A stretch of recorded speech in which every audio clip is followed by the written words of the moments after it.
Hallelujah. तो हमें किसी भी चीज की जरूरत है, चाहे वो शांति हो परिवार में, चाहे वो सुरक्षा हो, चाहे वो वृद्धि हो, बरकत हो, चंगाई हो, दुष्ट आत्माओं से छुटकारा हो, कर्ज से छुटकारा हो, कुछ भी हो, आपको पता होना चाहिए सबसे पहले कि ये सब छुटकारा आने का एक ही स्रोत है और वो है आपकी आत्मा का उद्धार होना।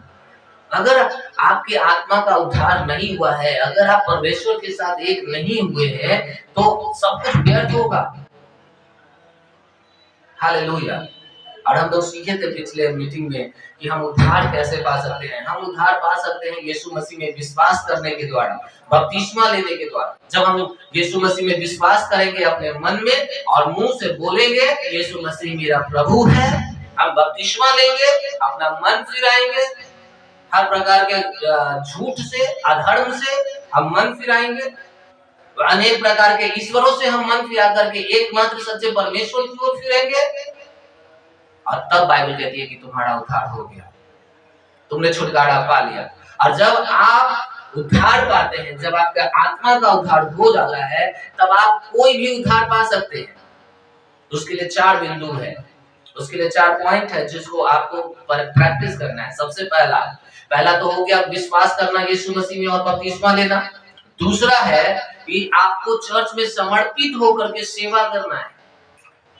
चर्च में समर्पित होकर क्या करना है? सेवा करना है। अब कई बार यही लोगों को देखिए, हम बहुत बड़ा मीटिंग करवाएं, हजारों हजार लोगों का मीटिंग करवाएं, कई लोगों का आंख खुला, कई लोगों का कान खुला, कई लोगों का हड्डी सीधा हुआ, कई लोगों को परमेश्वर ने ऑपरेशन करवाने से बचा लिया। हजारों हजार लोगों का मीटिंग हम देखे हैं, करवाए हैं, लेकिन उनमें से बहुत ही कम लोग परमेश्वर की भलाई का आनंद हमेशा तक ले पाए। इसका एक कारण ये रहा कि वो प्रभु में आए तो उनका आत्मा का उद्धार तो हुआ, लेकिन वो चर्च से जुड़कर नहीं रहे, वो परमेश्वर का सेवा नहीं कर सके। उन्होंने अपना ध्यान संसार पर से नहीं हटाया। अब जब आप संसार में और प्रभु में दोनों ओर रहना चाहेंगे, तब आप किसी के नहीं रहेंगे, ये निश्चित है। यीशु मसीह बोले, यदि कोई मेरे पीछे आना चाहे तो अपना क्रूस उठाए और प्रतिदिन मेरे पीछे आए। फिर उन्होंने कहा कि जो कोई अपनी माता पिता को, अपने भाई बहन को, अपने रिश्तेदारों को, अपने बेटे बेटियों को, अपने खेत खलिहान को मुझसे अधिक महत्व देता है, वो मेरा चेला होने योग्य नहीं है, वो मेरा भक्त होने योग्य नहीं है, वो मेरा डिसाइपल होने योग्य नहीं है। उन्होंने इस बात को सीधे लहजे में कहा, यदि तुम मुझसे अधिक अपने पिता को, अपने पति को, अपनी पत्नी को, अपने रिश्तेदारों को, अपने खेत खलिहान को, अपने बच्चों को अगर तुम मुझसे अधिक महत्व देते हो, तो तुम मेरा होने के योग्य नहीं हो। इसका मतलब ये नहीं था कि प्रभु चाहते हैं कि हम अपने रिश्तेदारों को छोड़ दें या हम अपने बच्चों का ध्यान ना रखें, अपने परिवार का ध्यान ना रखें। नहीं, परमेश्वर हम लोगों को आत्मिक महत्व समझाना चाहता था। समझ रहे हैं मेरी बात को? वो आत्मिक रहस्य बताना चाहते थे कि अब तुम उद्धार पा लिया, लेकिन तुम्हारा परिवार उद्धार कैसे पा सकता है, तुम्हारा बेटा उद्धार कैसे पा सकता है, तुम्हारे रिश्तेदार उद्धार कैसे पा सकते हैं, तुम्हारी पत्नी उद्धार कैसे पा सकती है, तुम्हारा पति कैसे प्रभु में आ सकता है। और उसका सीक्रेट यही था, उसका रहस्य यही था कि तुम्हें प्रभु को अपने रिश्तेदारों से ज्यादा महत्व देना पड़ेगा। और हमें ये चीज करना जरूरी है, आपको ये चीज करना जरूरी है, तब भी जब उनको बुरा लगता है आपके प्रभु में बढ़ने से।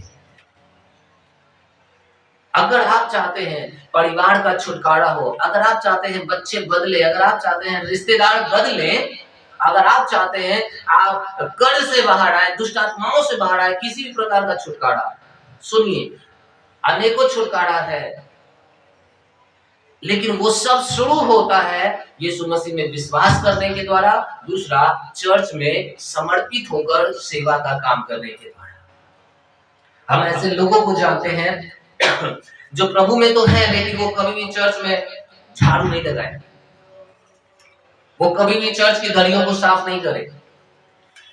वही दूसरी तरफ हम ऐसे लोगों को भी जानते हैं जिन्होंने चर्च का टॉयलेट तक साफ किया, चर्च का वॉशरूम तक उन्होंने साफ किया।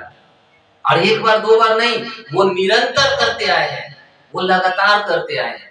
एक बार हम पंजाब में थे, घूमने गए हुए थे अपने परिवार के साथ, और वहां पे एक लगभग 30-35 साल की एक लड़की थी, औरत थी, और जब उनसे मेरा बातचीत हुआ, वो मुझे बताई कि सर आज शनिवार है और कल संडे को चर्च होगा यहाँ पे, और हजारों लोग इस चर्च में आएंगे मीटिंग करने के लिए, इसलिए आज मैं यहाँ पे आई हूँ।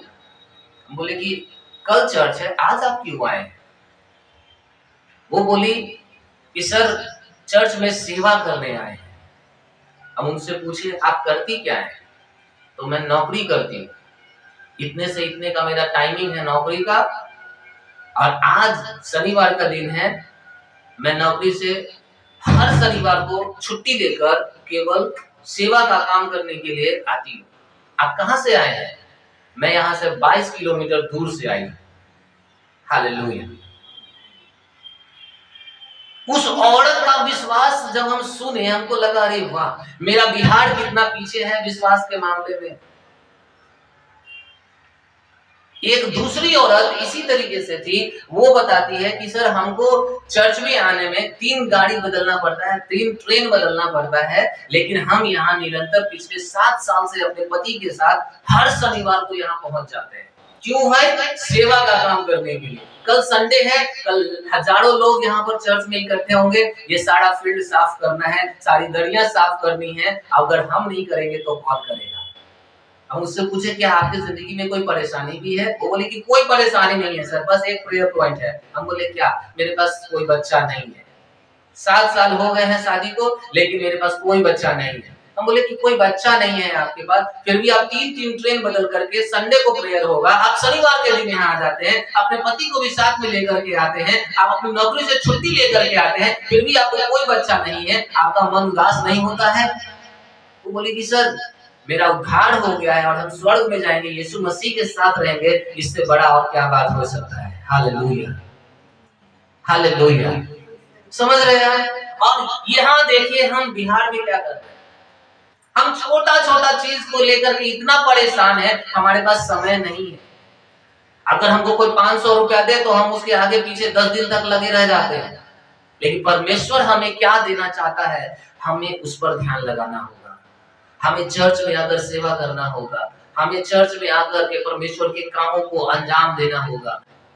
वो दोनों महिलाओं से मिलने के बाद मेरा आंख खुला और देखी वाह, पहली बार हमको एक ऐसे व्यक्ति से मुलाकात हुआ जो सचमुच परमेश्वर की सेवा करते हैं।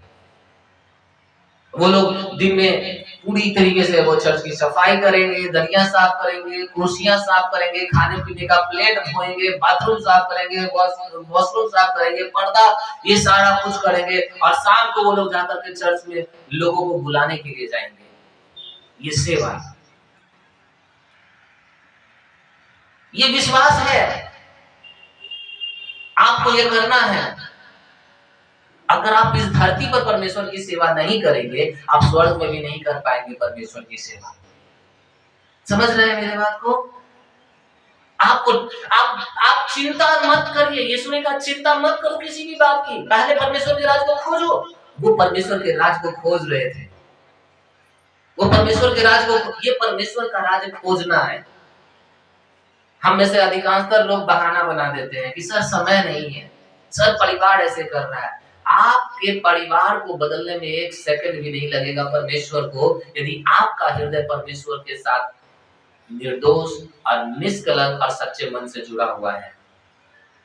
परमेश्वर सब कुछ कर सकता है। बाइबल में एक साउल नाम का व्यक्ति था जो मसीही लोगों को सताता था, मसीहियों को मारता था, जो चेले